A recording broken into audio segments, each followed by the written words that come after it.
It's the Benz Brunani womanist. Baby boys, baby girls, you need to hear this. If you sit down, receive this realness. Make sure your cup's ready for the tea, we are go sip it, yo. Hard times calling for your long shorts. You might learn something you never know. Kelechi fine, and she's one of a kind. Don't say you're mine, say you're mine. This world is not my home. I'm just passing through.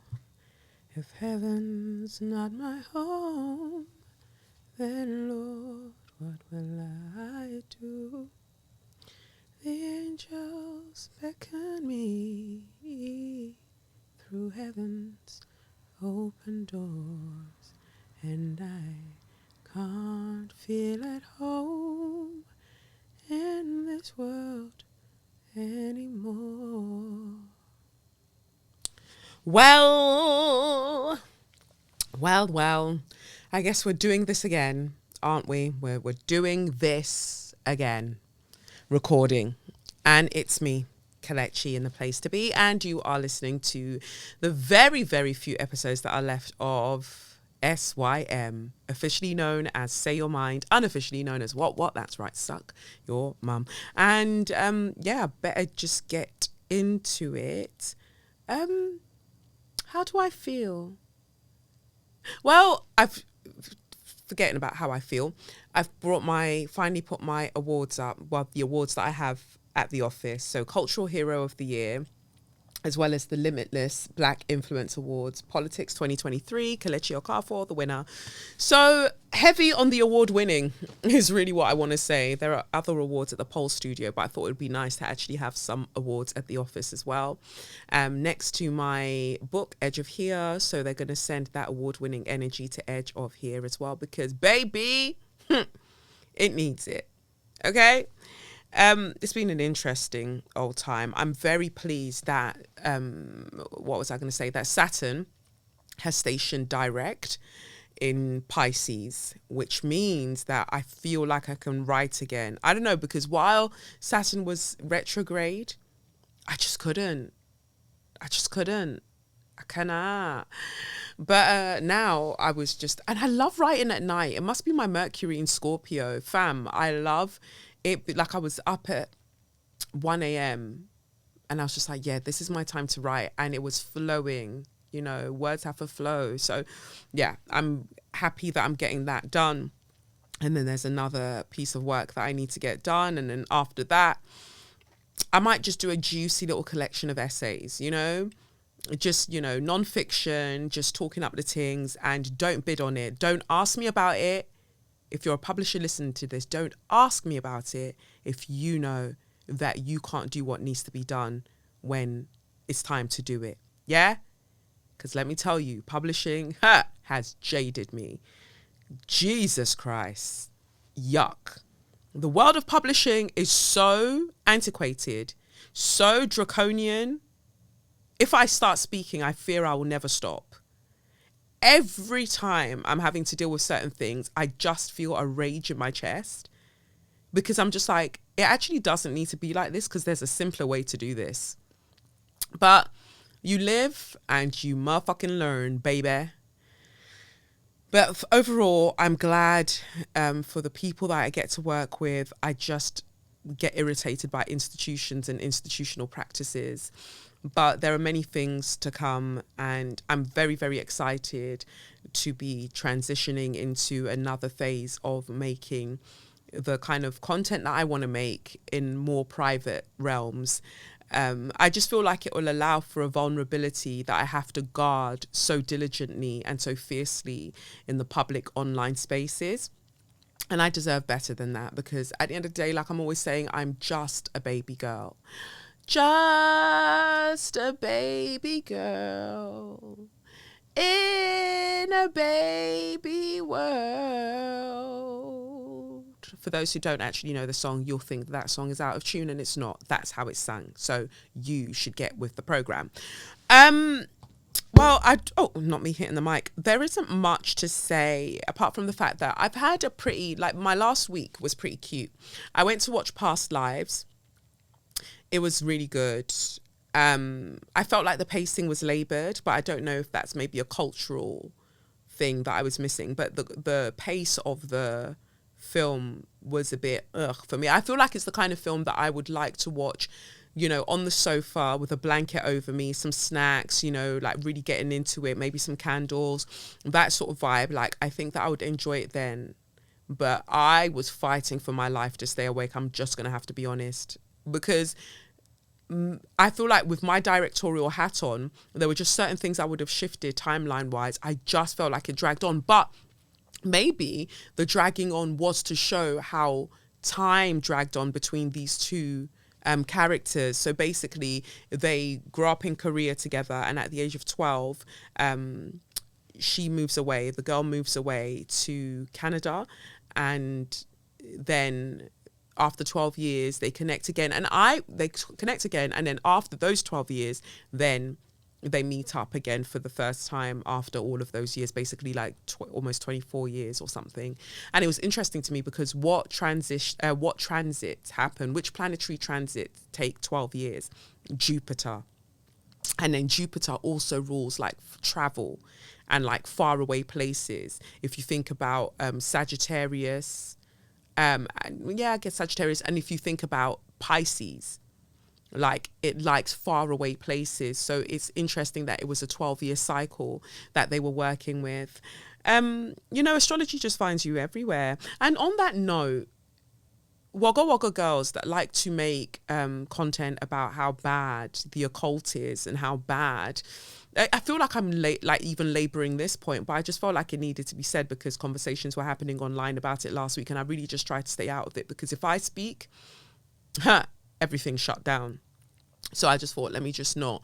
But I did want to say that there is a duality to everything in life. Like, the same energy that can allow for creation can also allow for destruction. You know, if water is great, it hydrates us, it helps some of us to bathe and to wash our legs and also to like cook and whatever else. Like water, it helps the plants. It's just wonderful, right? Water's great, but water can also cause like floods and tsunamis and all of these things. Fire is wonderful because it helps us to cook our food. You know, it keeps us warm. It helps us to purify things and change something from one state to another. Fire is wonderful, but fire can also burn. You see where I'm going with this?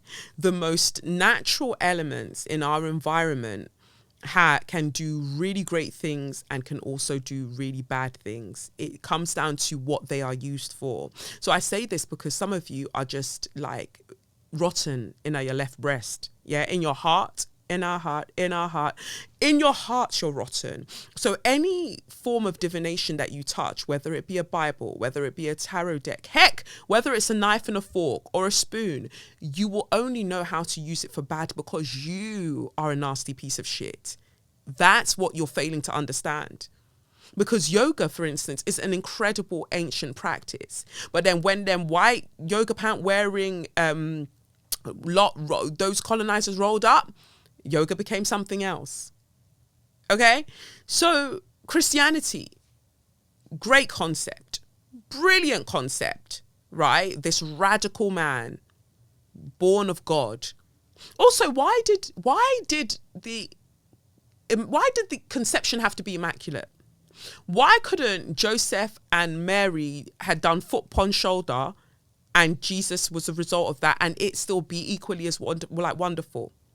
But that's by the by. I understand the story and why it needed to be God and blah, blah, blah, blah, blah, blah, blah, blah, blah, blah. But I just think that also roots into why people feel so much shame around sex, because God didn't, like Jesus wasn't conceived apparently through sex. So therefore sex is bad, right?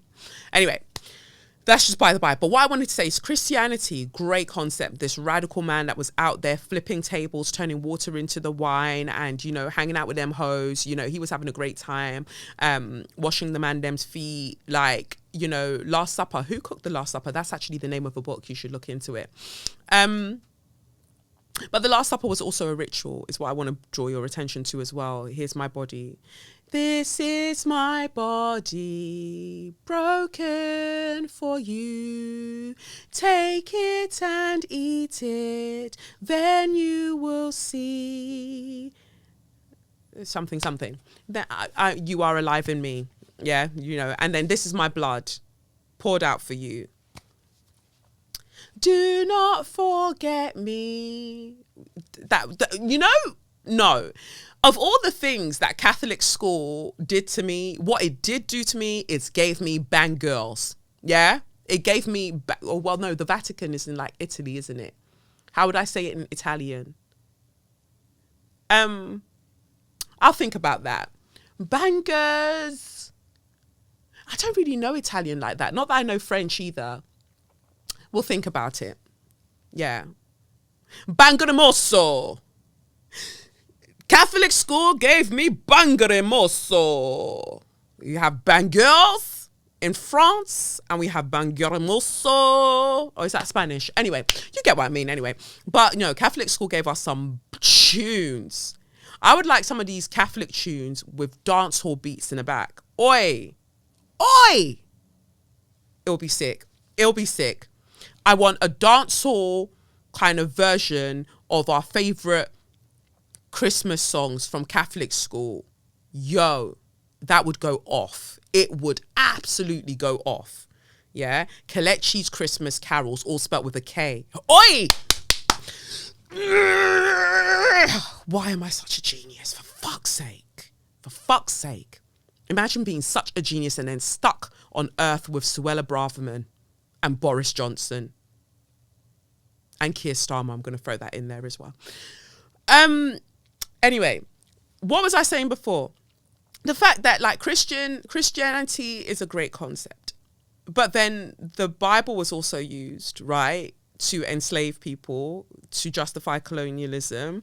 And, there are priests now, lots of priests who are facing historic cases, rampant, vast historic cases of trigger warning, raping children everywhere. Over the centuries, over the decades, just raping children.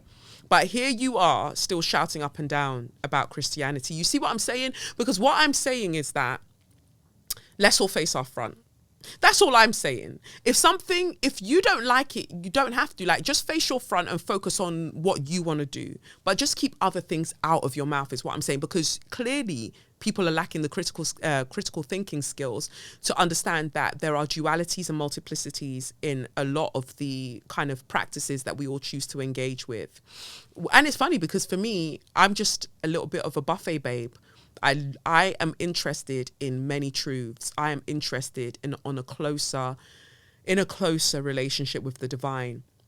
And I'm willing to understand, read up and learn about the many paths that other people have taken to get there. That's just my vibe. But I just come back to the point that I was trying to make, which is that a candle is a candle and a tarot deck is a tarot deck. They're just there minding their business. Your energy is what decides what happens with that candle and that tarot deck. Yeah? Astrology, the moon, stars, planets, minding their business. How you choose to understand what's going on, that's your personal problem. And I remind you all of the time that self-governance and autonomy is the key to why we are here. Not to follow dogma and not to follow practices and indoctrinations that take us away from our own divinity. That's why I love seeing everybody out on road shouting Free Palestine. I'm loving the fact that I'm having to sit here and learn as much as I can about cobalt and what that means for the Democratic Republic of Congo. Like, I am doing my readings and I'm doing my learnings, God damn it, because I'll be damned if I'll be a raggedy bitch like some of you lot that fail to understand all of the other things that's happening in your world, and you're so dogmatic is the best word for you, so myopic in your outlook that you serve nobody, not even the God that you claim to serve. So it feels like that's the third week in a row of dragging, just general. But I wish for the Nigerian God girlies to do better, honestly. Because no, actually, let's talk about it, baby. Ooh, my final point. You lot love a bust down. You lot love a hair that is human. You want that 20-inch, the 24, the 32.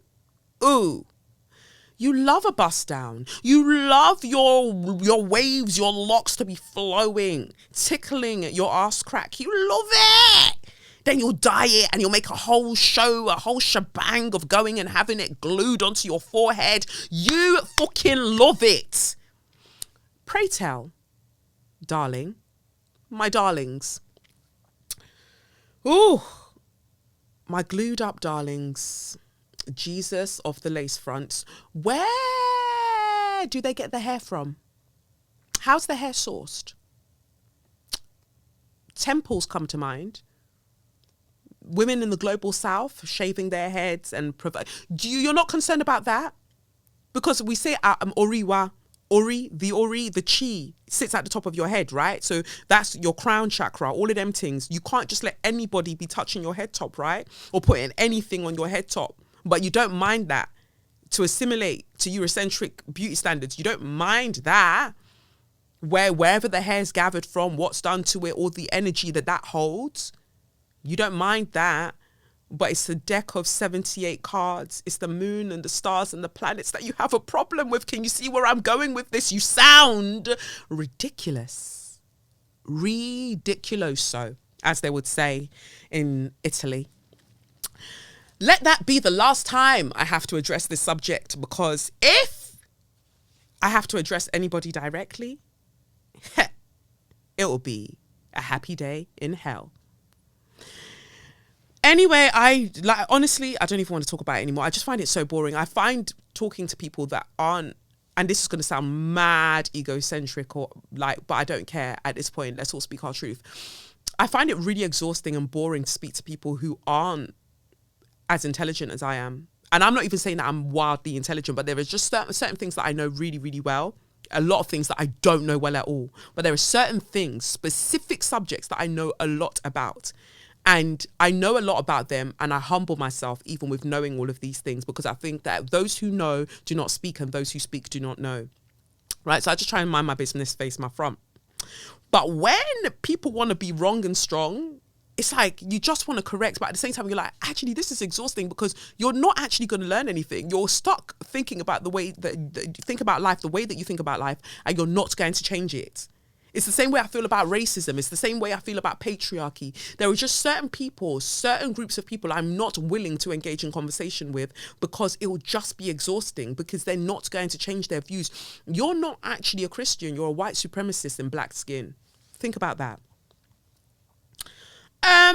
Some people might say tomatoes, but I do feel like there's a difference. Because I've got some Christian Donnies. In fact, some of my closest friends, we don't even share the same faith or religious practices. Some of my closest friends, like even when I think about like my stepdad and all of these people, but yeah, generally speaking, some of my closest friends are Muslim.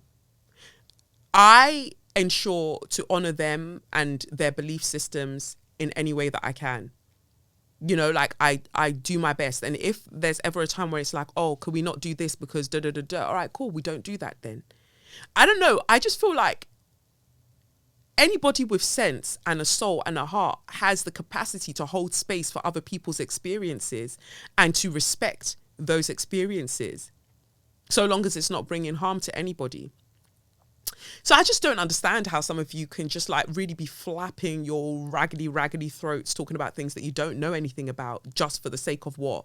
Hatred. And it's such thinly veiled homophobia and transphobia as well, which we don't speak about enough, because this Bible that you're banging on about, even the one that like wanted to do did her interview recently and had her guest on, again, you don't know how to do interviews, because ideally if that was a debate, you should have had somebody else arguing the other side. But oh well, future Oprah, sure. But that person was talking, and I have to talk about this gently, because I do feel like maybe there are some mental health issues also at play, so I don't want to come too hard, but come too hard. Oh, I'm so immature. But yeah, I don't want to go so hard when it comes to this. But what I did want to say is that even in that interview, there were clear, like, talking points that were transphobic and homophobic. And so when you're banging on about the Bible and what you think the Bible means and what it does, it also makes it very clear that you're also a homophobe and a transphobe, but you're just hiding it very well for now. Not even very well, you're just hiding it all right for now. Because you'll say that, but the Bible says. Okay, after the Bible has said, what do you think? What do you think? You don't know? Because I feel like in the last days of this podcast, I mean, you'll have it there to listen back to forever and ever and ever, and it'll be good for you, for those of you who need to go back and do some learning. But in the last days of this podcast, I just feel like it's good to just, go out on a bang and just say things that need to be said and then forever hold my peace, especially when I'll be making content elsewhere. But what was I saying? I enjoyed Past Lives. I don't know how I got into this, but Past Lives was good. I enjoyed the concept that it introduced me to in the Korean sense of Inyon, which talks literally about past lives and then the people who we meet in this life. Why is that? And how does that play out in, the future, whatever you perceive to be the future? It was fascinating. And I will watch it again, but I would give it a 7 out of 10. 7 out of 10 because the pacing I feel was a bit off. But in other news, Korean men, there are some Korean men that are fine. Jesus Christ. Yeah, rotted. Maybe I need to start listening to some BTS and whatever else them tunes that you K-pop dons listen to. I think Jonathan's gone to Korea, innit? Oh, bab. So I don't know about Tuesday, 5:55, you having the visuals of this out on YouTube, but we hope that it's possible, but we have to let our baby boy live his life, But yeah, I want to get into a little K-pop something. If this is what the man them are saying, like, oh, yeah, I don't even know what they sing. But no, I've actually been sent some actual tunes, like, I need to make a K-pop playlist of the songs that I like so far that I've heard. But yeah, I need to, let me not say that. Because if somebody said that about black people, I'd be like, what? But I'm just looking forward to learning more about Korea. Okay? That would be interesting. And before you start with, but they're racist over there. Girl, they're racist everywhere. FYI. So then I was watching this cartoon with Lev, right? Well, he was watching, I was doing his hair, I was plaiting his hair for nursery. And I can't remember the name of it on his tablet, but I should have really looked it up. And this fish/unicorn, I talked about this on Instagram story. So if you've heard this already, you already know what I'm going to talk about. This fish/unicorn tried tacos on land for the first time, and he described it as crunchy, but his family live in the sea, and so he went to his family and he was like, I ate this thing called tacos, and it was super crunchy. And obviously they don't know what crunchiness is because you can't really have crunch in the sea, right? It's soggy. And so he was trying to explain crunchiness and they couldn't get it. And so he wanted to bring them tacos to try, but obviously if the tacos come in the water, it's going to be soggy. So he's having this whole dilemma about how he's going to get tacos to his family. And then he realizes that he can make the bubble that he wears around his head when he goes underwater, I believe, he can make that bigger. But while he's stressing out trying to make it bigger, it just pops and then he can't do anything with it. So he's a bit disappointed. But anyway, later on, he starts dancing with his friends and having a great time. And while dancing with his friends, let me just make sure this is recording because this thing likes to be mad. While dancing with his friends, his bubble just miraculously starts getting bigger and bigger and bigger. So then he realizes, like, obviously, I guess joy is what makes that bubble bigger.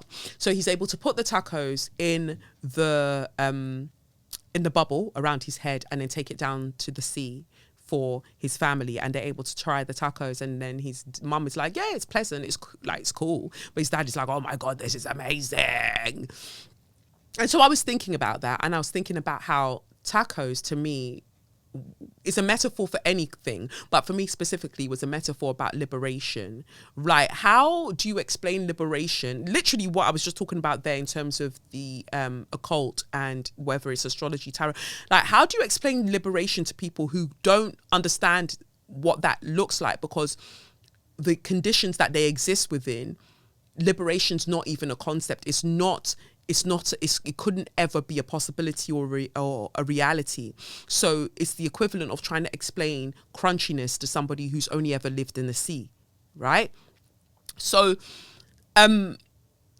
thinking about the bubble, how the bubble needed to be made bigger, and the only way to make the bubble bigger was to experience joy and laughter, movement, all of those things. It made me think about the fact that, like, some people just aren't going to get the point. They're not going to get the point anytime soon. And so stressing yourself out trying to make them get the point is useless. Instead, you prioritize joy, you prioritize peace. And through your practice of joy, peace, and love, they get brought into your bubble. The bubble is like your imagination, it's your empathy. They get brought into it. The bubble of imagination and empathy gets bigger because you're experiencing joy and peace, right?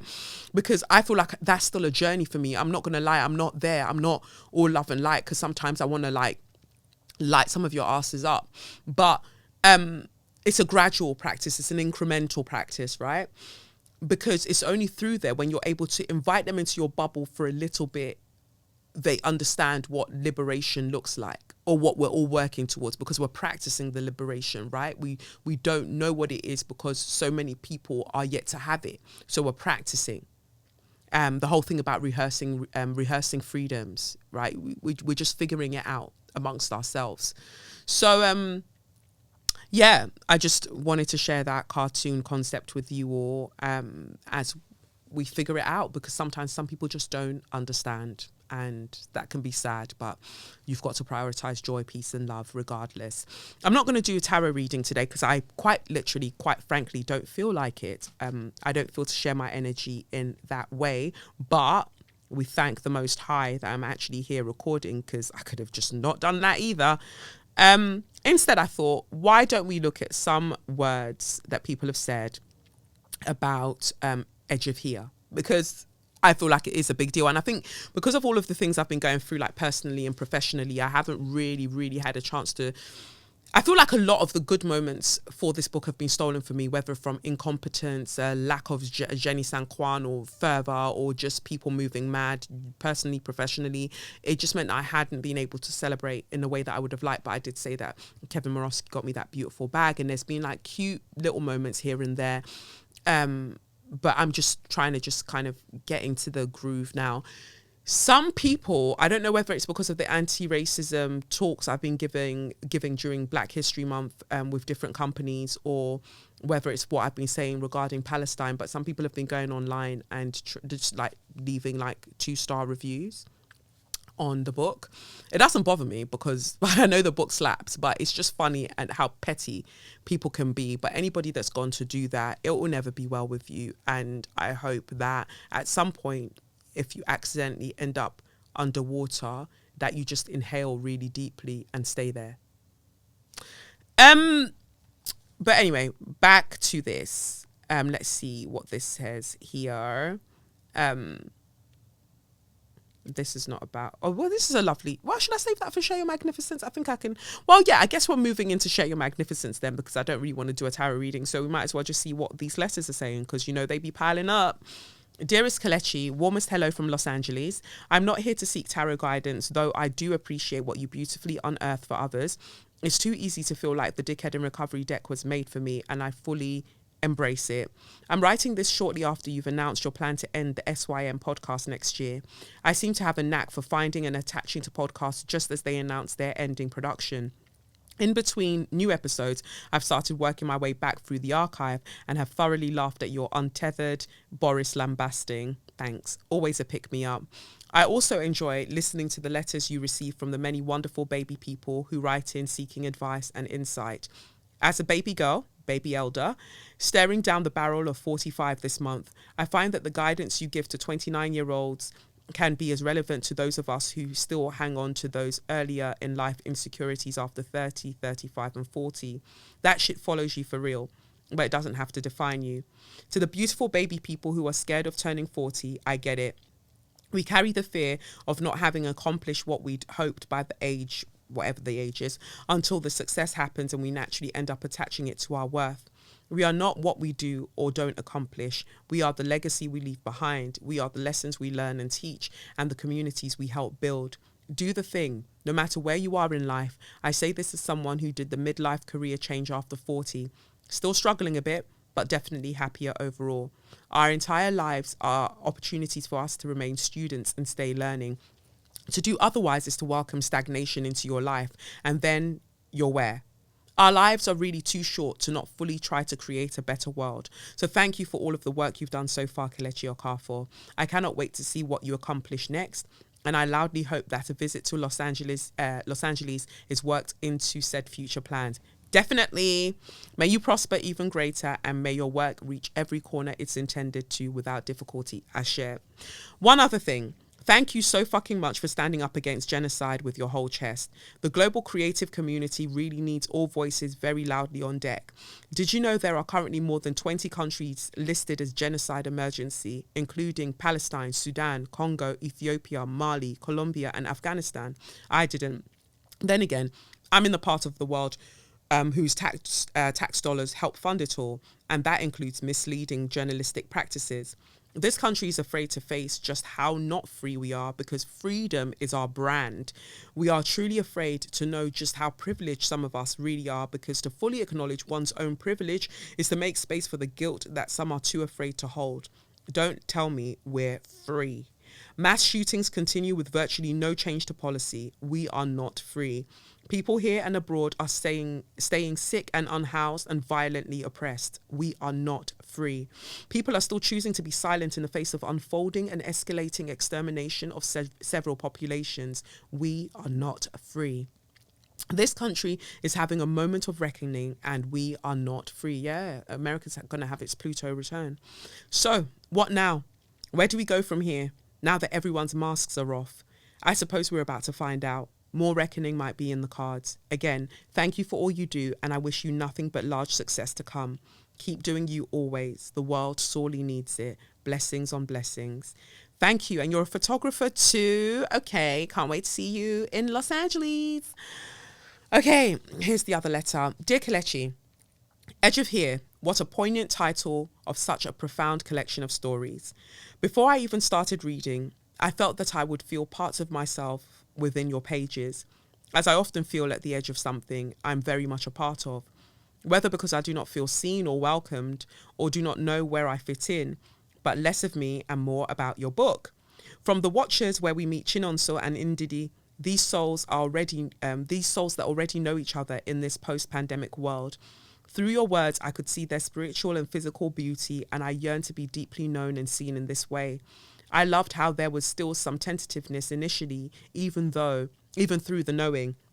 I wondered how their story might unfold beyond the pages of the book, but knowing full well that they would find themselves again. I had so many favourites. I don't know if you can call it, if it's at least half of the stories. Before I forget, I loved how the stories were woven together, connecting so many characters and themes from beginning to end. I also feel that this is redundant to say, but Black beauty all day, every day. The unapologetic centering of Blackness in Nigerian culture should not need to be highlighted, but as a reader who loves to read books about Black people by Black people, I absolutely loved it.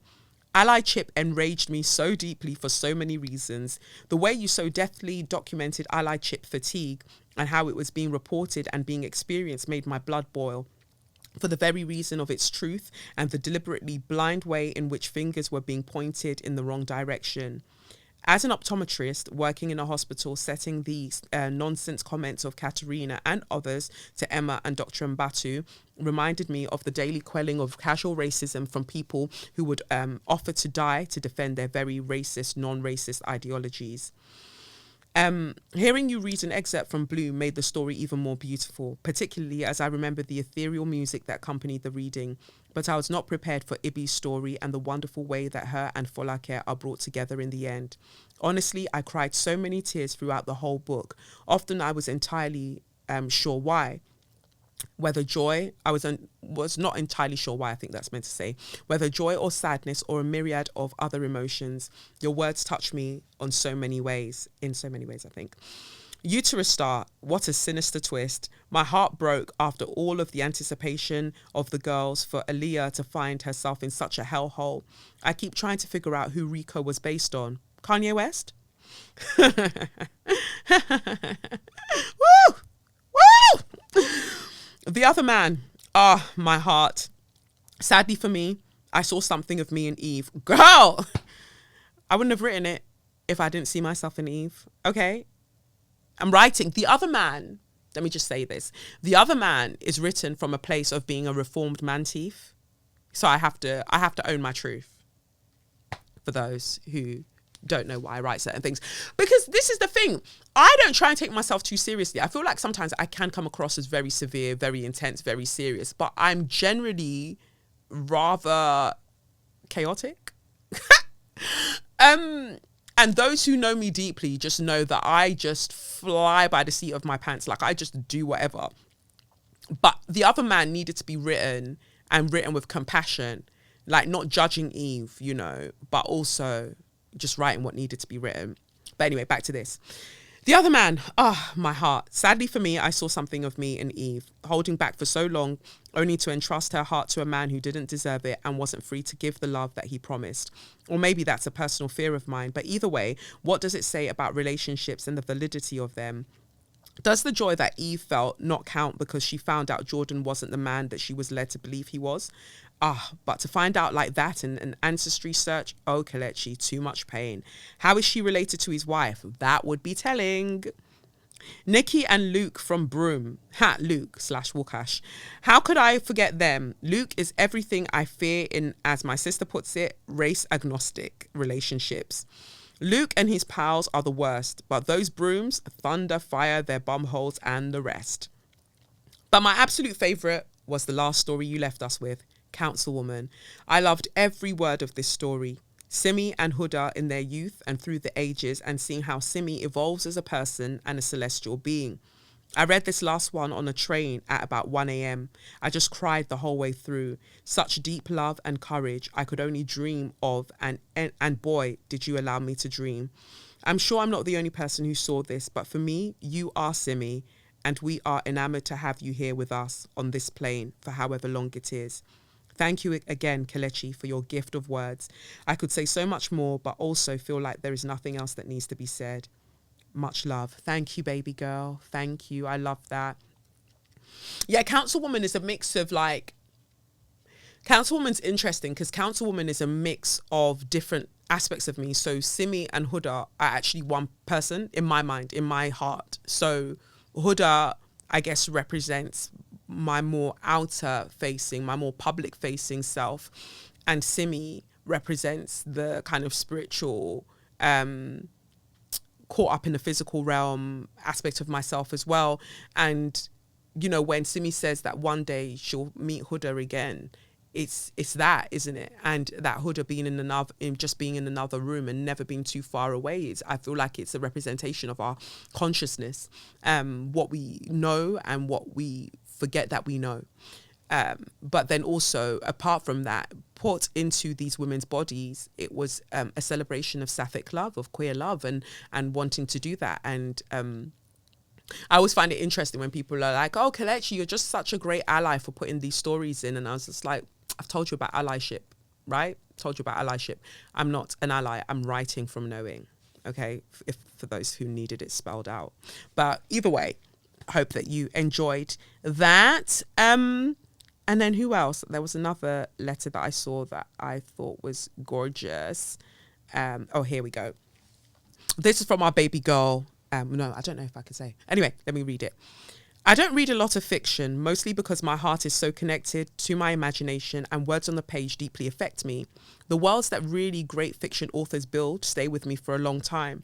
Like I think about Lauren Olamina at least once a month, and I read Parable of the Sower over a decade ago. That book broke me up inside so much that I'm terrified to ever read it again. Anyway, Kelechi, what you've done with these stories is really special. They are so visceral and present, but far away. Naturally, I read Watchers first, and then I skipped over to The Other Man. The line from the Watchers that I can't get out of my head. Rather than existing for answers, we are always hopeful that you might enjoy living in the questions. Breathe in and out of the unknown, because that is where the eternal wisdom you desire truly resides. Woo! This is so hard to do, but challenge accepted, and good thing, because you seriously left us hanging at the end of The Other Man. I was momentarily frustrated, but then I smiled because I already knew Eve would click yes. Of course she would, especially after all of that packing. Lol. The pods. Do all the stories have them? Okay, don't answer that. LOL. But the pods are fucking scary because I know that is really some shit that could happen. And the way you explain them and how they function and the tech they use, just wow. It really does hit home. I watched Rye Lane on your recommendation and it was fantastic. And when I was reading The Watchers, in my mind, Ndidi and Chinonso had those actors' faces. But beyond that, I love the way you wrote their story. It felt so much like a fable, like The Alchemist. I could hear the sounds of the market in my head. I love that you aren't over describing things, but somehow I can see everything. Yes. And Jordan, you crafted the absolute perfect wasteman / fuckboy. Ha! I was writing from memory. So wild. I've been tricked like that in the past. So yeah, well done. I have also to say that it's so special to hold a hard copy of the book in my hand and be able to write directly to the author and share my thoughts. So amazing. Thank you for this. More very soon. So I love your real-time like feedback as you're reading these stories. It means a lot to me. I feel like there are other letters that you sent as well. And I'm really, really grateful for them. Did I read this already? I think I might have read this love letter. Yeah, I think I did read this. But yeah, that's all I wanted to share regarding that, really. It's been great. Thank you for sending your letters in. And hopefully maybe next week, if I'm recording, I'll feel to do some tarot readings. But I feel like I'm spent because I've been doing one-to-one tarot readings all week. Sent out everybody's month ahead readings last week. Pardon me. And yeah, then I've got like emergency tarot readings to do and all sorts. So I just feel like I need to conserve my energy and I need to get to an event that I'm speaking at for young women this evening. Yeah, so I'm going to wrap this up because I feel like I've been talking for a while now. So it's going to be a long episode just because I have, well, not long, but I'll have the interview with Shaé Universe as part of this as well. But let's move on because I've really, really been talking. Shaé Magnificence. I finally got to go to the new location for Chishuru. I booked a table for myself and Jonathan last week. So Chishuru, as you know, is founded by Joke Bakare, and I love her food. So when she was based in Brixton, I was there before she even opened in Brixton, and you could order the food via, is it Dishpatch? I ordered that. It slapped. The goat ayamashe will forever be my favorite. Joke, I'm begging you, with the love of all of that is holy. Like, Jesus of the goat meat, please, can the ayamashe come back? I know that you said it might come back on the lunch menu, but I'm begging you, on my knees. I'm on my knees, please. That goat ayamashe is a madness. So, but Chishuru has now opened in Fitzrovia, like Great Titchfield Street, I believe. I think it's where Pho used to be, or Pho might be next door. That colonizing thing. Anyway, but Chishuru, interior gorgeous. It's so beautiful, so inviting, so like the energy is just gorgeous, and the food great. It's a set menu.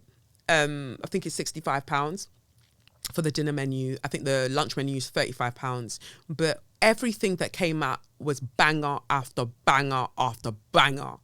Joke only cooks hits. Jesus. Beautiful.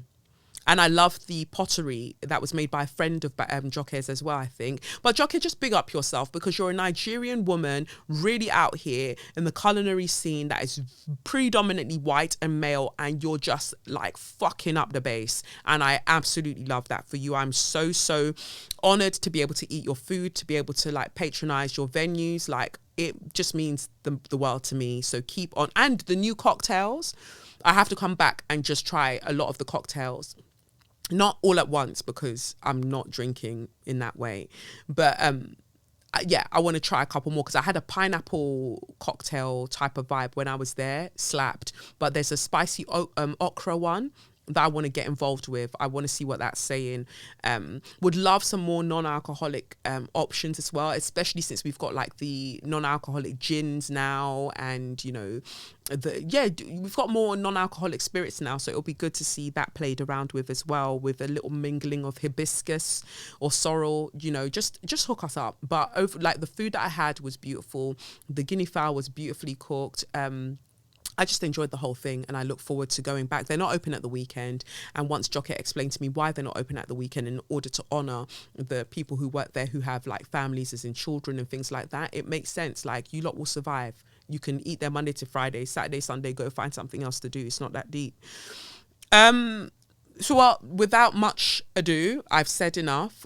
So big up yourself. 2 slaps on your chest, Jocket. I can't wait to come back. So anybody that's thinking of wooing me and the like, and you want me to be your friend, you definitely should be telling me, Kelechi, I'd love to take you to Shishuru, and I'll be like, yeah, okay, I'll come through.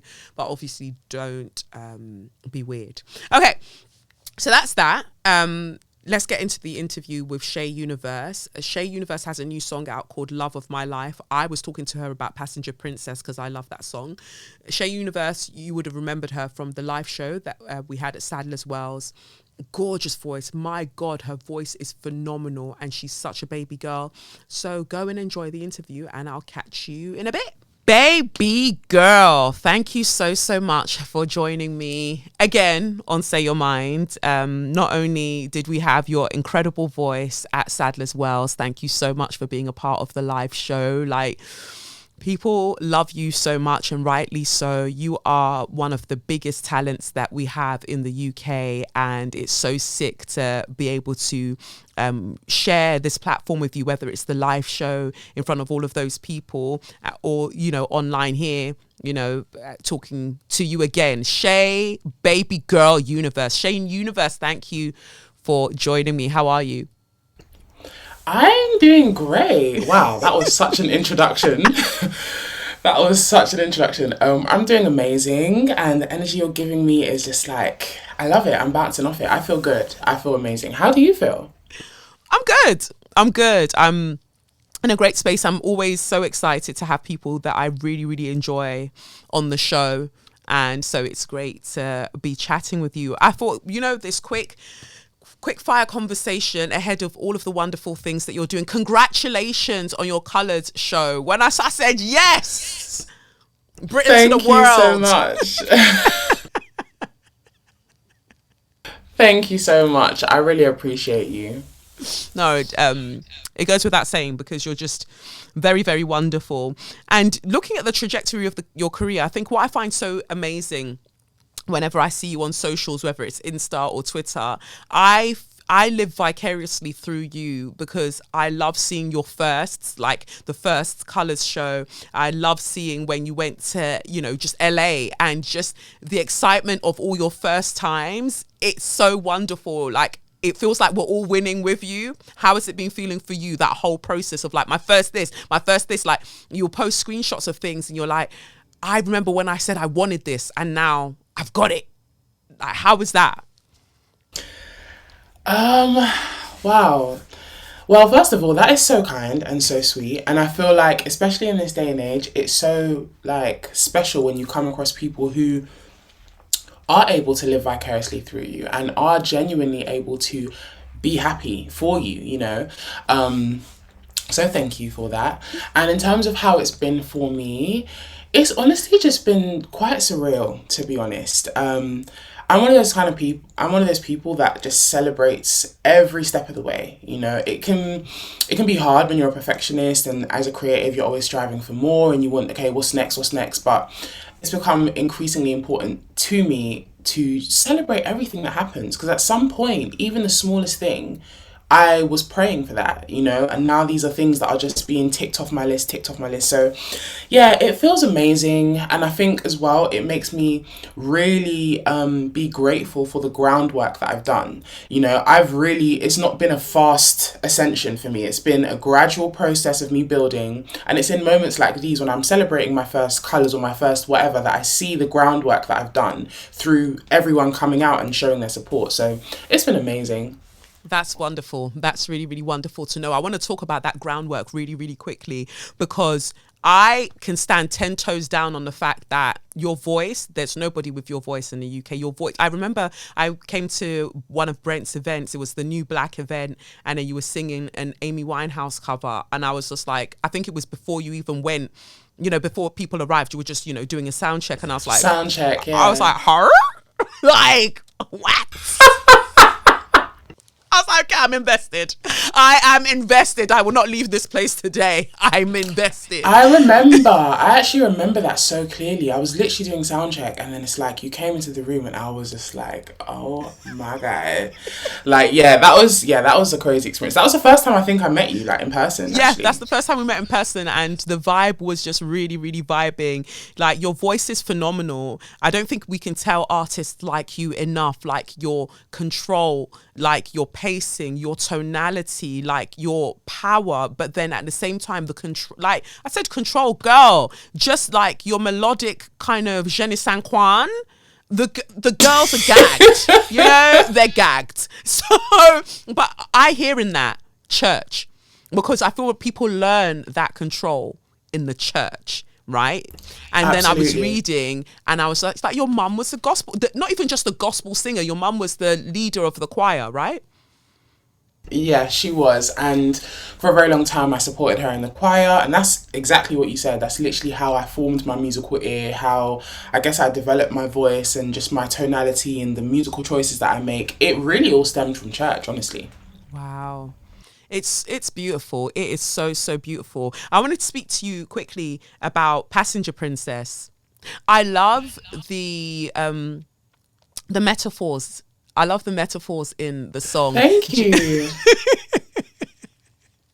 I love it because it's like, what part do we play in relationships? I'd love for you to speak to us more about that. But for me, it was just like, what part do we play in relationships? Sometimes we enter and we're just like, oh, I'm just meant to be in a passenger seat and this person is driving.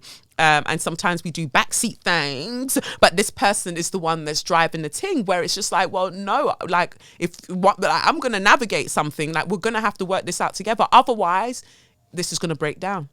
And then what do we do then? So please tell us the things. Wow, that is such an interesting perspective on Passenger Princess. I don't think anyone has made me like think about it in that sense of how do two parties in a relationship, how do you share that responsibility? How do you make it balanced and equal between you guys? Initially, Passenger Princess, it is a play on words because obviously, everyone assumes a passenger princess is just a person that like sits in the front seat, looks pretty, maybe has the aux cord, whatever. But I wrote that song from a standpoint of literally what you said, getting to a point where I actually felt like it was no longer a shared, responsibility between us. Like I was kind of just, I'm not sure if you've ever been in a relationship where it's like, it's not immediate, but over time, things chip away at you and chip away at you and chip away at you until you're at a position or in a place where you don't really trust yourself as much as you did before. You're kind of just like, okay, well, I'm just gonna go wherever this is going with you, I guess. It was honestly really about writing about that uncertainty. I feel like in this day and age, we're so expected to have the answers to everything, especially, we're expected, especially as creatives, especially as Black women too, we're just expected to have our all together all the time. And the truth of the matter is, being human, we don't always have the answers. And I think that song is also to create space to not know sometimes, and not like burden yourself with that. So yeah, it's a complex one. But I mean, I wrote this song, a lot of people seem to resonate with it, and thankfully I'm not there anymore. I'm a lot more sure of myself now. I'm not, letting anyone else necessarily steer my ship. So yeah, we're good. I like that. And this is what I think is beautiful about the experiences that we have that can be somewhat painful, that we gain art from it, we gain beauty from it, as long as we gain perspective from it, right? And so it really did, like, I played it over and over and over and over, and it really did make me think about the fact that a relationship is a vehicle, right? And why does it have one wheel, first of all? But let's say that it does. Like, at any time, one of you is going to be doing the driving, because the other person might have a lot on their plate, and what they can do is probably look at the map for you, or like you say, they've got the aux cable and they're just going to give us vibes while we're on this journey. But at no point should one person be, as you say, steering the ship or driving the entire time. You have to take turns, You're so poetic. Do you know that? Like, the way that you're just giving these analogies is giving poet, like. But that was all you. Like, I was listening, and just how you it's such a beautiful song. I'm saying that because, listeners, if you haven't listened already, I don't know what you're doing, but if you haven't heard Passenger Princess by Shaé Universe already, please go and check it out. And creatively, what are we looking at? Are we looking at more live shows? Like, because America's hot on you now. They want you. I'm like, no, but you've got to go. You've got to go. You've got to fly. Do your girl. I got to go. No,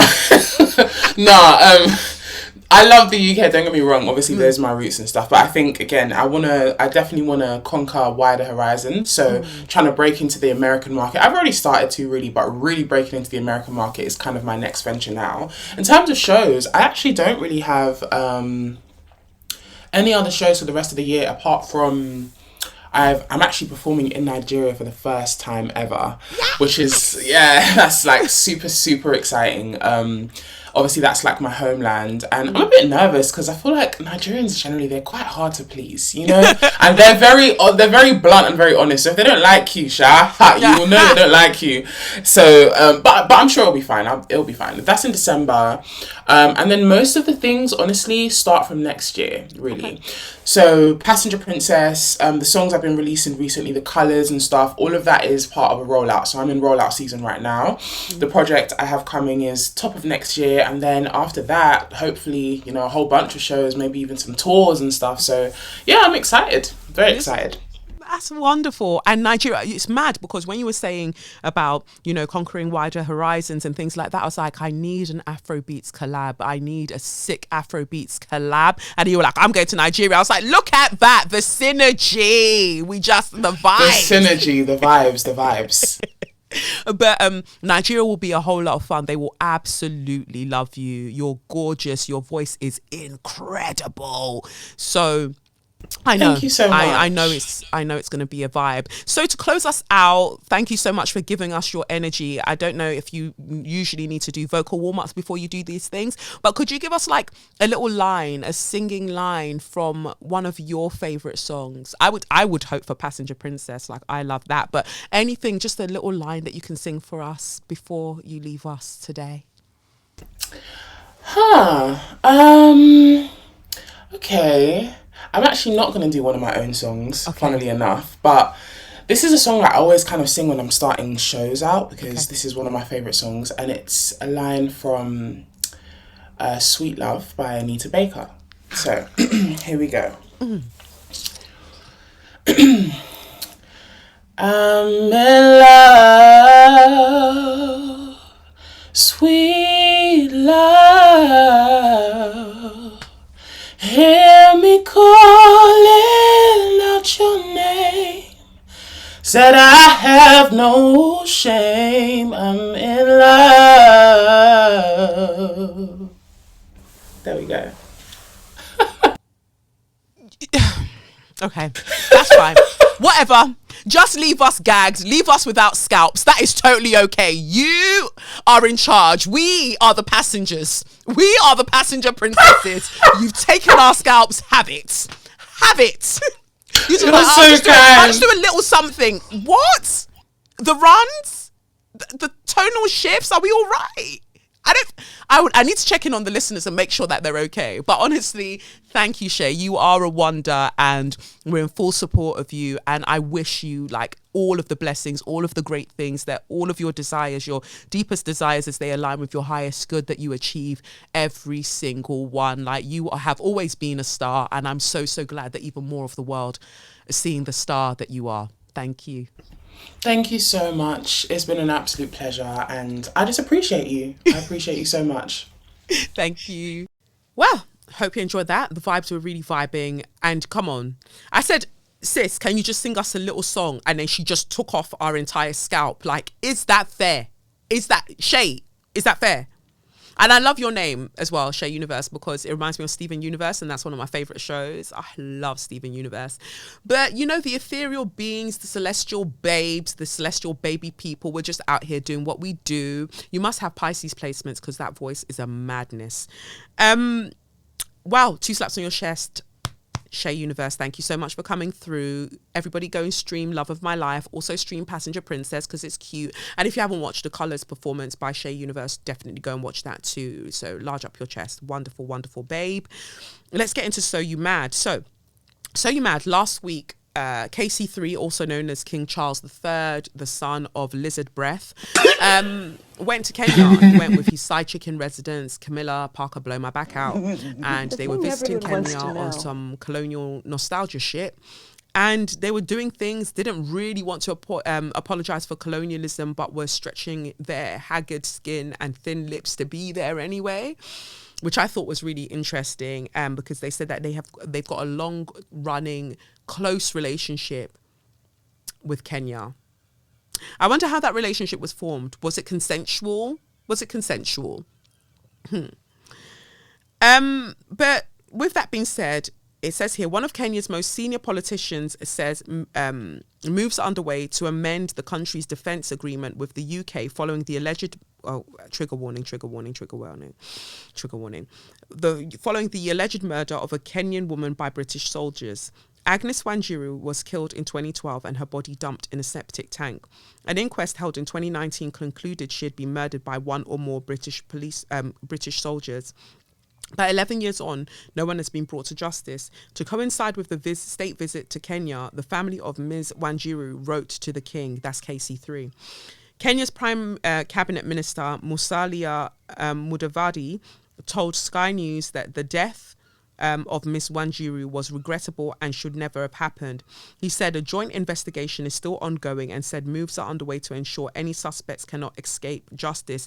Fam, it's been 12 years or 11 years. It's been 11 years. They very much have escaped justice, but in terms of what you're thinking, but you need to do better, because how did they manage to do this for 11 years? And this is what I'm saying all the time when I give these anti-racism talks for various companies, and somebody will jump in the chat and be like, but if I as a white person went to a majority black place and people were mean to me, surely that's racism. No, because colonialism exists and existed.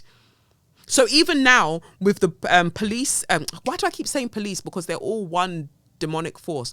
No, with the British military bases that are in Kenya, that is still a form of colonialism, right? So Britain still very much has a hold on Kenya. So therefore, when a British soldier kills a Kenyan woman, who's going to hold him to account? Because in any other facet, you kill that woman, they should flog you outside. They should flog you within an inch of your life. They should deal with you severely. But you could just do that. And then people are busting joke on Facebook pages about haunted septic tanks and the like. Colleagues of the British soldier. That is what we're deserving of. I'm going to need the African leaders to stand up. Stand up. I know it can't be easy, because sometimes when you try to stand up, they shoot you and take you down. Whether it's the CIA, whether it's the whoever, the MI6, them lot take you down because they don't want freedom for the African continent. They don't. But at some point, you all have to get together and say enough is enough. Because Agnes Wanjiru deserved better. And I remember talking about her on the show many episodes ago. A 5-month-old at the time was then without a mother. Like, they said in the military court or whatever, during the military investigation or inquiry, that it was the British soldier who we just know as Soldier X was choking her during sex, and it went left, and then that's how she died. Explain the stab wounds, you bitch. Explain it, the stab wounds then. And so I think it's audacious.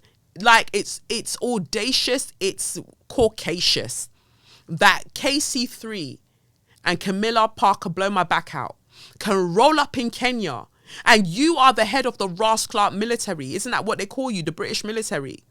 You scarecrow. You are the head of it. And you can go to that country and feel like you don't have to say anything about a British soldier that killed this Kenyan woman. You don't have to say a word. Everybody's mad. I'll break one of the legs of your chair. You'll fall down. Fall. It's like we're constantly, they're just playing in our faces constantly. And there's a point where it just has to stop because it's actually getting out of hand. Anyway, in other news, a black senior pharmacist has won a racial harassment case against Boots, the store, the pharmacy, after a judge threw out a white colleague's defense that she could not have discriminated against him because she has black friends. Boots pharmacy technician Emma Walker argued she could not have discriminated against Samson Famojuro, as two black Nigerian women went to her wedding and she's friendly with other black colleagues. But employment judge David Massarella found the fact that a person has black friends does not mean they cannot discriminate in other contexts. Look at her face as well. No, that's somebody else. People who defend themselves against accusations of prejudice by pointing to ethnic minorities in their social circle can still discriminate against them, the judge said. As such, the claim cannot be used as a legitimate defense, the tribunal concluded. Before we even go further, I just wanted to check in a little bit quickly. Emma, how many people attended your wedding? Just ballpark figure. Should we say 200? 200 people, yeah? 200 people attended your wedding.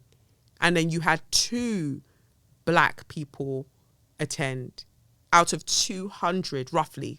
Okay, maybe we're pushing it. 150 people attended your wedding. Yeah, I mean, they would have come through to come and eat some unseasoned food, maybe some pasta. I don't know. They would have just rolled through some like pasta that has no coating, no nothing.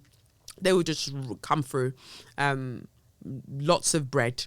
But I love bread, so I can't really talk. But I like warm, nicely made bread. Ooh, from them Turkish restaurants, they slap. Anyway, Emma love. How many people came through?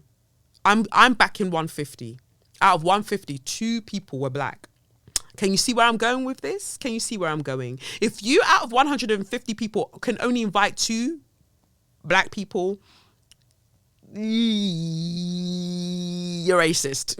You're still racist. I'm so sorry. You still are. Even if you had 150 people and 149 of them were black, I would still say that there's still some scone there. I would still stand by it, because it doesn't matter how many black people you have around you, you can still very much be racist. Anyway, I just wanted to check that because I thought that was interesting. As such, the claim cannot be used as a legitimate defense, the tribunal concluded. Mr. Famojuro, an experienced pharmacist of Nigerian origin, has now successfully sued the high street giant for racial harassment and unfair constructive dismissal, and is in line to receive compensation. Rob this England. Get him. Get him, Nigerian king. Get him. Yeah. Go and open your own pharmacy. Yeah. He was stereotyped as an aggressive black man, and the harassment was so bad he was shaken and feared for his safety. The hearing was told, well done. The East London Tribunal heard Mr. Famojuro began working as a relief pharmacist, covering for the main pharmacist when they were absent in March 2012. On July 18th, 2020, he was assigned to work at the Silver Island Way branch in Wickford, Essex. Essex. The pharmacist worked the shift with technician Mrs. Walker and pharmacy assistant Nicole Daly, 2 white women who were junior to Mr. Famojuro. During the shift, Mr. Famojuro was subjected to open insubordination because they don't rate you. They don't rate you. I was watching The Wonder Years, actually. I'll come back to this, but I love watching The Wonder Years on Disney Plus, like the remake of it with black people. And it's so cool. So, anyway, one of the episodes I'm watching in season 2, the black women, like the mum and her sister and her daughter, they go and pick some berries from where they shouldn't be picking berries. Anyway, a black police officer rolls through, and they're like, one thing that's worse than a white police officer rolling up on you as a black person is a black police officer rolling up on you. Why? Because they don't really get to arrest white people. So they take out all their vim on black people. And I just thought that was interesting, that even in a position of authority within this institution, within this establishment, these black officers were still not above white people. Do you see it? Do you see what I'm saying? So this is what I see in this case, that some white people just don't respect whatever level of whatever you've got. I've heard about professors, black professors, who the white students will just speak to them anyhow, because as far as they're concerned, like, I can. It is what it is. They don't show any respect, any reverence. They don't give a damn. I've said it before. I've given examples before where people will come to the studio, a studio that I've been running since 2016, that I founded, and some white, students will come through and they'll be like, "Oh, well done, well done." Like, who are you talking to? Where's your studio, Beth? Where is it? Anyway. Open insubordination, highly personalised abuse, and Mrs. Walker threatening to call the police on him, the tribunal heard. The tribunal heard Miss Daly had refused a work-related request he made and snapped at him in front of customers. About 20 minutes later, Mr. Famojuro calmly approached Miss Daly and asked her for a private word. However, Miss Daly claimed he had a very loud, aggressive tone and was in close proximity to her, shouting that she needed to leave. Miss Daly began to cry and Mrs. Walker stepped in. Of course she cried. During a heated row, Mrs. Walker shouted at Mr. Famojuro and ordered him to leave, even though she did not have the authority to do so, the tribunal heard. Ha! Imagine that. Mrs. Walker phoned store manager Amy Munson, who is also white, believed the allegations without question, and shouted at Mr. Famojuro down the phone saying, "You're an utter disgrace for making Miss Daly cry." See how white women gang up. Anyway, Mr. Famojuro ended up having to leave the store, humiliated, after Mrs. Walker threatened to call the police. He later felt if he had no choice but to resign from Boots after a lengthy investigation process. At the tribunal, Mrs. Walker said his voice was raised, he was shouting, he was loud. "I was defending my colleague and me. We were two women. We felt threatened as women. He was aggressive. He was a bully." She also argued she did not racially harass Mr. Famojuro. The tribunal report said Mrs. Walker told the tribunal that she could not have been influenced by his race because, having worked with the company for 25 years, she made a lot of friends with pharmacists, 2 of whom were black Nigerian women who came to her wedding. One of them sang. Oh, Lord. One of them sang. What did the other one do? Bring chicken? For fuck's sake. She also invited several Asian pharmacists to her wedding. Moreover, the full-time pharmacist in the store, Ms. T. Lockhand, was Mauritian. The current pharmacist is Vietnamese. You sound like a census. Like the census that they send out for us, the census forms for us to fill, because what are you doing? Judge Massarella ruled Mr. Famojuro was racially harassed. The judge said Mrs. Walker, Ms. Daly and Ms. Munson treated him adversely, both in front of customers and in their absence. The treatment escalated as the day went on, from dismissive discourtesy to open insubordination to highly personalised abuse. Mrs. Walker's threat to call the police was most extreme of the acts. For a black man to be reported to the police for aggression against 2 white women in the absence of any third-party witness is potentially a very serious matter indeed. We have no doubt that, subjectively, he found their treatment of him distressing and humiliating. By the end of the day, he was shaken and feared for his safety. Mr. Famojuro is an experienced professional of many years' standing. He is a dignified, sensitive and courteous man. It was clear to us that the events of that day had a very grave effect on him. The judge dismissed Mrs. Walker's argument. Mrs. Walker, Ms. Daly and Ms. Munson made no overt racist comments. We have no reason to doubt Mrs. Walker's evidence that she is friendly with other black colleagues, but the fact that a person has black friends does not mean they cannot discriminate in other contexts. The tribunal found Mrs. Walker and Ms. Daly had given distorted and exaggerated accounts of what happened. Their repeated allegations of aggression could reasonably lead us to the conclusion that Mrs. Walker and Ms. Daly were stereotyping or racially profiling Mr. Famojuro as an aggressive black man when all he was doing was seeking to assert his authority in circumstances where they were undermining it, it said. Other claims of race discrimination the pharmacist made were dismissed. Compensation will be decided at a later date. Get that money, King. Get that money. Mrs. Walker and Miss Daly, you fucking idiots. Look at where you found yourself. Look at where you found yourself. Now you're costing Boots money because of your racism. Look at that. Look at that. Whew. Ugh.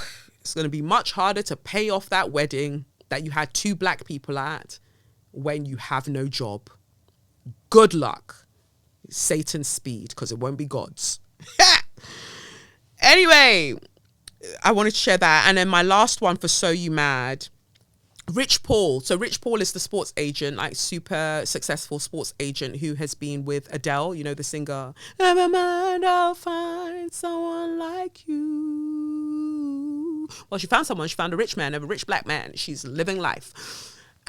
Recently he was on, is it CBS? Well, I was going to say CBS, but he was on a show, morning show, promoting his new autobiography, his memoir called Lucky Me, I think, something like that.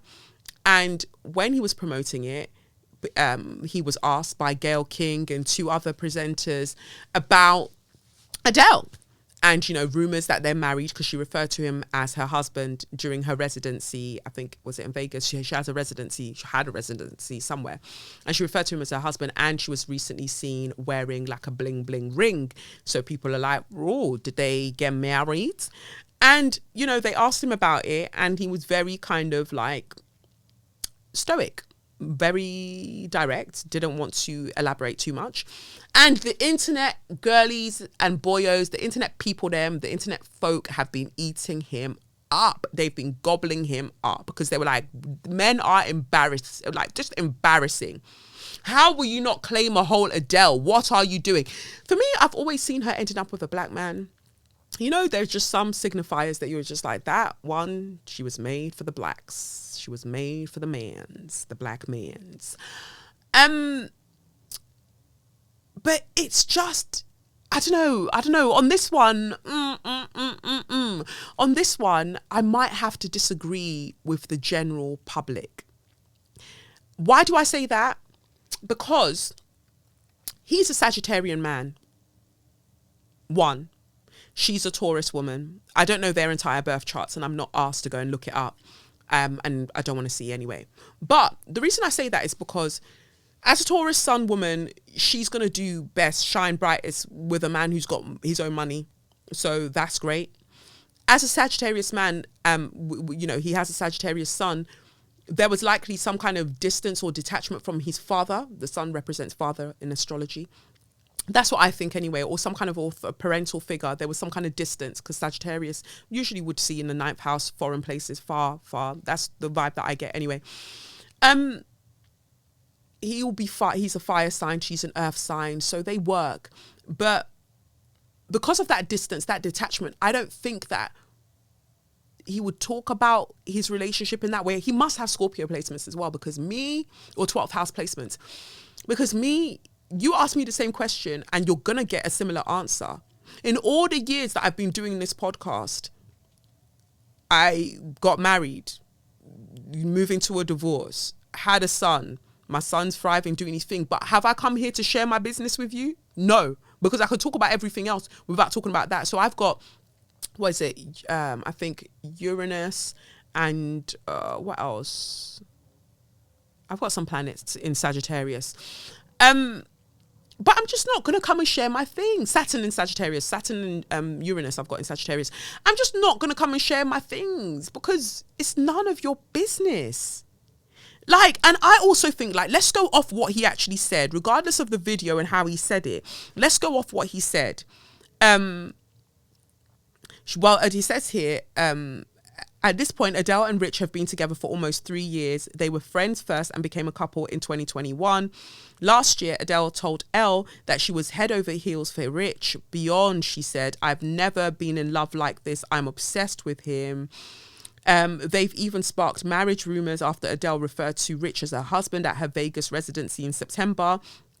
According to Entertainment Tonight, a fan had asked if Adele would marry them when Adele said, "You can't marry me. I'm straight, my love. And my husband's here tonight. He's here. Guan girl." That's just the start. So given how she's always gushing about him, fans didn't really appreciate his response when he was recently asked about her. Rich was on CBS Mornings last month to promote his memoir, Lucky Me. When he was asked about his relationship with the singer, he replied, "She's been great. I think she would agree that we've definitely helped each other." He continued, "I'm in a good space. We're in a good space. Happy. She's superb." Co-host Tony Docupil then said, "Rich, she says wife and husband. You say she's been great," seemingly trying to get more out of Rich. But Rich only said, "She's been great for me. Yeah, we've been great for each other. I'm just not the kind of person to put my personal life. It's not for the media. It's not for the paparazzi. It's for us." Somebody called it embarrassing. And people have just been going on about it. Somebody wrote here, "Adele's been telling the world she loves Rich Paul with her whole heart and being." And that man basically said, "I mean, she aight, I guess." But I don't think he said that. He said she's superb. He said she's superb. He said, "I'm in a good space. We're in a good space. We've helped each other." That is a very Sagittarian thing to say, because Sagittarians, it's about higher learning. It's about growth. It's about mentorship. It's really about that. It's about progression, elevation. So the highest compliment I feel like a Sagittarian man can really pay her is to say, "You have helped me grow," which is essentially what he said. And then if you look at her as a Taurus woman, she's ruled by Venus. So of course she's going to be like, "Oh, I love him." But she doesn't speak like that, does she? "Oh, I love him. I love him. Just guzzle his cock. I love him. He's great. Stop chasing pavements. Had enough of them." Yeah, like, so she's going to go for the sensual stuff. She's going to go for the sensory thing. She's going to talk about how he tastes, how he makes her feel, all very Venusian things. He, as a Sagittarian man, will talk. I mean, again, there are so many other facets to take and factors to take into consideration. Being a black man, she's a white woman, all of these things, like whatever their individual upbringings have been, of course, all of those things come into play. However, as a Sagittarian man, he's working with what he knows best. The highest compliment he's going to pay her is that we have helped each other, because that's what Sagittarius is about. It's about the growth. It's about the learning and the weird sense of detachment. Like, almost like it feels like a business deal or a mentorship program or a graduation scheme, you know? Yes, it's not like overly romantic, but, you know, he's giving what he's got. And actually, controversially, I would say that I'm kind of glad that he wasn't like gushing over her publicly in that way, because people are like, "Oh, but he's literally promoting a memoir. What does he mean he doesn't want to share his personal life?" I wrote a collection of short stories about love, and I still don't want to sit here with you talking to you about the ins and outs of my love life. Be fucking for real. And also, if you want to know about it, go and read the book, because maybe he's put it in there, or maybe he didn't. Maybe it's for another memoir. This one's Lucky Me, and then the other one might be Lucky You, Lucky Us. I don't know. He might write it there. And luck, funny, because Jupiter, ruled by Jupiter. Anyway, I digress. I'm kind of glad that he wasn't gushing, because those Snow Bunny Society men, the ones who swear that black women are the bottom of the barrel, can't stand them, all of the things that they like to say, they would have used that clip over and over and over as justification about this is why we have to have white women, because look how much happier he is, and look how and I'm not saying that he isn't currently happy right now, but I'm just glad he didn't give them that soundbite. I'm glad all you got, based on your understanding, is Shaé, I guess, because I don't want you to have any more. That's not to say that a woman doesn't deserve, regardless of race, to be loved loudly. But I'm just saying that I'm glad he didn't give you the soundbite that would mean that you come and cause stress for black women for at least 7 months. We don't want to know. We don't want to hear it. Yeah? that's what I think about that. So that's my controversial take on the whole thing. And it makes sense to me. Finally, straw of the week, aka suck your mum. It goes out to that hawk-faced bitch, Suella Braverman, whatever you want to call her. Why? The Home Secretary, because that's what she is. She's not the Home Secretary. She's the Secretary of Hell. She's the Hell Secretary. Is proposing new laws to restrict the use of tents by homeless people, arguing that many of them see it as a lifestyle choice. Suella Braverman's plan would introduce new penalties in England and Wales for homeless people who authorities believe have rejected offers of help. The plan was to stop those who cause a nuisance by pitching tents in public spaces, she said. Housing charity Shelter said nobody should be punished for being homeless. The plan is expected to be included in the King's speech on Tuesday, which sets out the government's legislative agenda and is expected to focus heavily on law and order, said like a fascist. Writing on X, formerly known as Twitter, Ms. Braverman said, nobody in Britain should be living in a tent on our streets. There are options for people who don't want to be sleeping rough. What are the options? What are the options, you raggedy cunt? What are the options?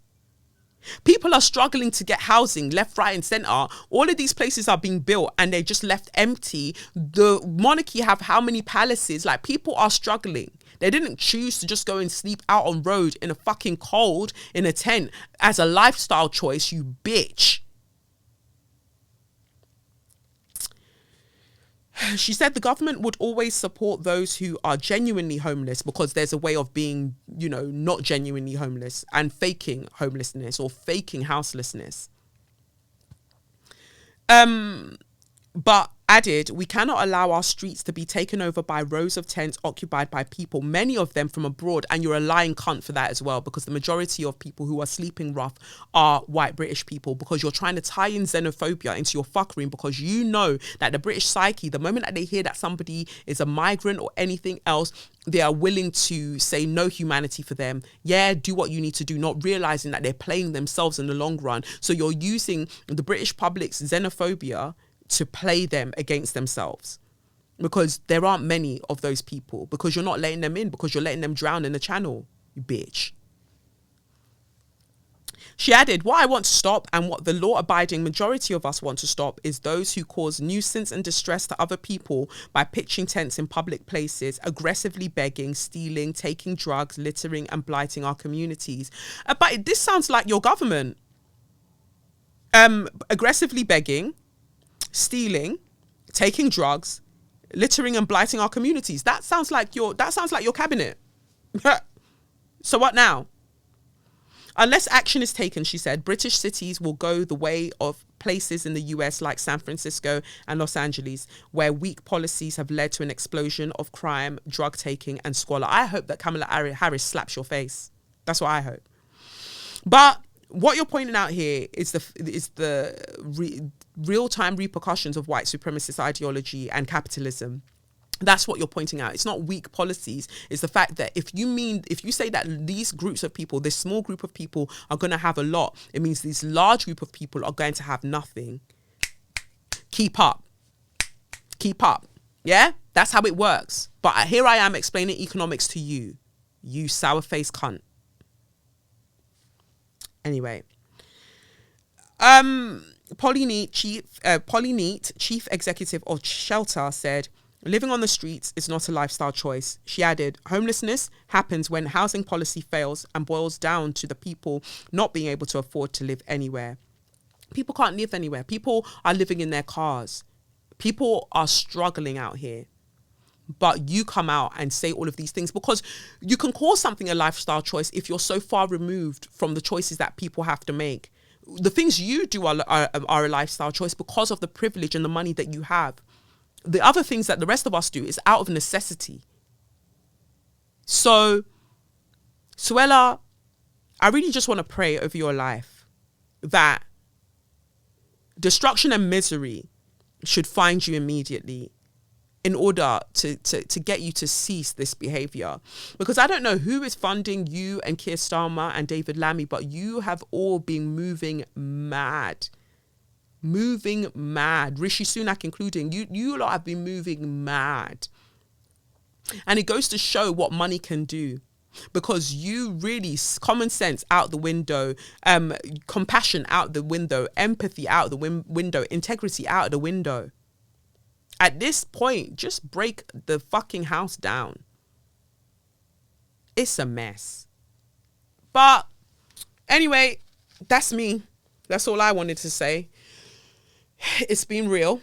So yeah, obviously, Suella, suck your mum through a straw that's filled with acid. That's all I wanted to say. But yeah, I've been Kelechi Okafor, and this has been SYM, officially known as Say Your Mind, unofficially known as What? That's right, suck your mum. You can do all of the things. Buy the book, leave a review for the book, hopefully good reviews. Get yourself some stuff. There are no more shows. You don't have to worry about any shows. And yeah. Obviously, like I said, support Shaé Universe, the babe, support Shaé Universe. And yeah, well, I feel like I've rambled on enough. Thank you for listening. I hope that you're actually well. I didn't check on you, friend. Friend, I hope you're good. I hope you're listening or watching this, and I hope you're good. And if you're not good, I understand, because the world is up in flames, baby. But I hope that this has brought you some jokes, some laughter somewhere. And if anything, I hope that we can move towards hope together. That's all I wanted to say. Anyway, I'll catch you on the flip side. Peace.